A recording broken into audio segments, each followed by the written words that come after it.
જામનગર સ્થિત વંતારા અને ઇન્ડોનેશિયા સરકારે વન્યજીવોના સ્વાસ્થ્ય, પશુ ચિકિત્સા અને સંરક્ષણને મજબૂત કરવા માટે એક ઐતિહાસિક વિશ્વ ભાગીદારીની જાહેરાત કરી છે.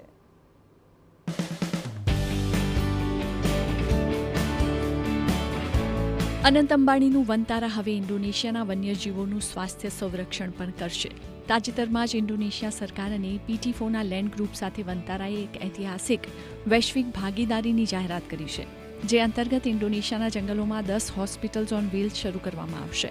ઇન્ડોનેશિયાના જંગલો અને દૂરના વિસ્તારોમાં બીમાર અથવા તો ઘાયલ વન્યજીવોનો સ્થળ પર જ ઇલાજ થશે. આ માટે 10 મોબાઈલ મેડિકલ વેન શરૂ કરાશે. ઇન્ડોનેશિયાની વેકમ્બાઝ એલિફન્ટ હોસ્પિટલનું આધુનિકીકરણ કરવામાં આવશે. તેને અદ્યતન એલિફન્ટ ટ્રીટમેન્ટ એન્ડ કેર સેન્ટરમાં બદલવામાં આવશે. આ કેન્દ્ર 62 પાળતુ સુમાત્રન હાથીઓ અને લગભગ 100 જેટલી જંગલી સુમાત્રન હાથીઓની સંભાળમાં મદદ કરશે. વંતારાના નિષ્ણાતો ઇન્ડોનેશિયાના પશુ ચિકિત્સકોને વિશેષ તાલીમ આપશે અને આ સમજૂતીથી વંતારાનો આંતરરાષ્ટ્રીય સ્તરે વન્યજીવોના સંરક્ષણનો દાયરો પણ વધશે.